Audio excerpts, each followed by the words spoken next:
안녕하세요. 10시의 DJ 열시득입니다. 오늘은 마카오에 대해서 이야기해 보겠습니다. 앞선 편에서 말씀드렸지만 마카오는 홍콩을 4번 간 것 중에 딱 한 번 다녀왔습니다. 그만큼 마카오는 저한테 허락해준 시간이 단 한 번이었습니다. 그만큼 감회도 새로웠는데요. 사실 마카오만 가기에는 조금 아쉬워 홍콩을 갔다가 마카오로 이동하는 일정을 가졌습니다. 하버시티를 지나 스타페리 선착장으로 이동하여 터보젯을 타고 이동을 했는데, 사실 홍콩 2번째 편에서 말씀드렸지만 앞선 동행분과 마카오에 가지 못해서 출입국 수속이 한 번 꼬여 굉장히 겁도 나고 떨리는 부분도 있었습니다. 다행히 아무 이상 없이 수속이 완료되었고 드디어 선착장 내부로 들어갔는데, 작은 면세점 같은 곳이 있어서 먹거리만 간단하게 사서 배에 탑승했습니다. 밖에서만 보던 터보젯 배를 보고 두근두근 하더라고요. 속도가 생각보다 굉장히 빨랐고 가는 내내 홍콩 바다만 본 게 아니라 중간중간에 섬들도 있어서 잘 구경하면서 왔습니다. 드디어 마카오에 도착했고 여기서 뜻하지 않은 사건이 하나 발생합니다. 홍콩에서는 사실 별 문제가 없었는데 마카오 입국 심사를 하는데 2년 전에 취소했던 내역 때문에 발목이 잡혔습니다. 그래서 영어로 아무 문제가 없고 취소도 정상적이다라고 했는데 역시나 호락호락하지 않았고 한 3, 40분 정도 여권 기록을 확인하더니 입국하라고 승인이 떨어졌습니다. 어찌나 식은땀이 나던지 덕분에 여기서부터 시간에 쫓기기 시작합니다. 마카오는 당일치기여서 북부로 들어가서 남부로 나오는 일정을 짰고 배도 5시 배로 탑승할 수 있게 미리 티켓을 끊었었는데, 아무래도 시간을 1시간가량 낭비하다 보니 여유가 없어지기 시작했고 마카오 터미널에서 세나도 광장으로 가기 위해 셔틀버스를 타는데 무려 3번 정도 텀이 지나서야 탑승할 수 있었습니다. 카지노 앞에 내려서 세나도 광장을 찾아가기 시작했습니다. 이때 1월 1일에 간 거여서 도심 곳곳에 크리스마스 흔적이 아직 남아있었고 드디어 그토록 오고 싶던 세나도 광장에 오게 되었습니다. 아무래도 포르투갈의 영향을 받아 곳곳에 성당이 있는 것을 볼 수 있었고 천주교 신자인 저로서는 더할 나위 없이 좋은 경험이었습니다. 세나도 광장에서 가장 먼저 구경한 곳은 인자당 박물관이었는데, 자비의 성체라고 불리우며 아시아 최초로 설립된 자선기관이고 현재는 옛 마카오에 관련된 역사를 전시해둔 곳이었습니다. 내부는 그 당시 들어가 보지는 않았는데 박물관으로 가는 입구에 이쁜 골목이 있어서 사진으로 담았습니다. 그리고 흔히 마카오 세나도 광장 하면 성 도미니크 성당이 제일 먼저 검색되는데요. 노란색 건물에 눈에 굉장히 잘 들어오고 성당 내부에 들어가서 잠시 기도도 드렸다 갔습니다.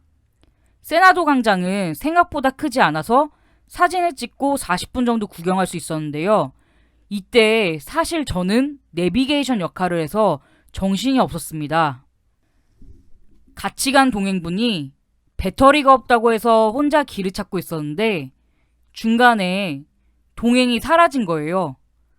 분명 휴대폰 배터리가 없다고 했는데 10분 정도 동행을 찾다 보니 다른 곳에서 셀카를 찍고 있더라고요.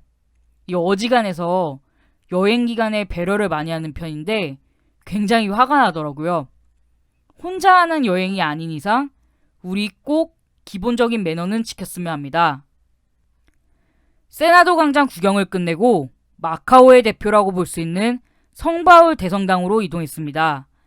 이동하는 길에 꽃보다 남자에 나왔던 에그타르트 집에 들려서 맛을 봤는데, 사실 이 집에서 먹은 것보다 타이파 빌리지로 넘어가서 스타벅스에서 먹은 에그타르트가 더 맛있었습니다.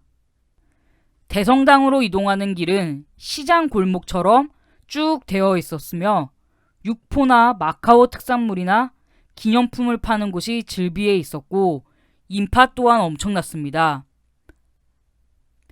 성바울 성당의 경우 많이 알려진 바와 같이 10년가량 건축 기간을 가졌는데 의문의 화재로 성당 전면부와 계단만 남기고 모두 소실되었습니다. 성바울 성당 구경 후 뒷골목으로 내려와서 허유산에서 망고 주스를 한 잔 먹고 타이파 빌리지로 향했습니다. 사실 타이파 빌리지에 가게 된 배경은 포르투갈 음식을 맛볼 수 있는 전보 레스토랑이 위치해 있어서 가게 되었는데 호불호가 많이 갈리는 평가가 있어서 살짝 걱정은 했는데 맛있게 잘 먹었습니다. 물론 막 깊이 있고 그런 맛보다는 마카오식으로 약간 변형된 맛 같았고 가격 대비 서비스도 좋고 나쁘지 않게 잘 먹었습니다. 배도 부르고 타이파 빌리지 구경을 하기 시작했는데 점심 먹으러 잠깐 들린 경유지라고 생각을 했었는데 생각보다 마을 자체가 굉장히 이뻤고 마카오와 포르투갈을 잘 조화시킨 마을이어서 다음에 오면 타이파 빌리지에 숙소를 잡아도 괜찮겠다 싶더라고요. 이제 마카오 일정을 마무리하러 5시 배를 타러 선착장으로 이동했고 베네시안 호텔에 가서 원래 버스를 타고 가려고 했으나 어마어마한 줄에 택시를 탈 수밖에 없었습니다. 택시줄도 엄청 길어서 겨우 탑승을 했는데 기상 악화로 원래 타려던 배가 1시간 앞당겨졌던 거예요. 다행히 제가 시간적인 부분에서 좀 일찍 가는 편인데 마지막 배를 타고 마카오로 나올 수 있었습니다. 홍콩으로 다시 와서 야시장을 가서 구경도 하고 허거 무한리필집에 가서 맛있게 저녁도 먹었고 긴 하루를 마무리 지었습니다. 마카오 자체는 너무 좋았는데 여행 과정에서 힘들었던 부분도 있고 여유있게 못 본 부분이 있어서 개인적으로는 꼭 다시 한번 마카오만 가는 여행 일정을 잡아서 가고 싶습니다. 그리고 홍콩편에서 못 보여드렸던 부분이 있는데 이때 여행을 갔던 게 12월 31일에서 1월 1일 넘어가는 카운트다운을 보러 홍콩에 간 거였는데 카운트다운 영상을 보시면서 오늘 하루 즐겁고 설레게 마무리하세요. 좋아요, 구독, 알림 설정 잊지 말아주세요. 10시의 DJ 열시득이었습니다.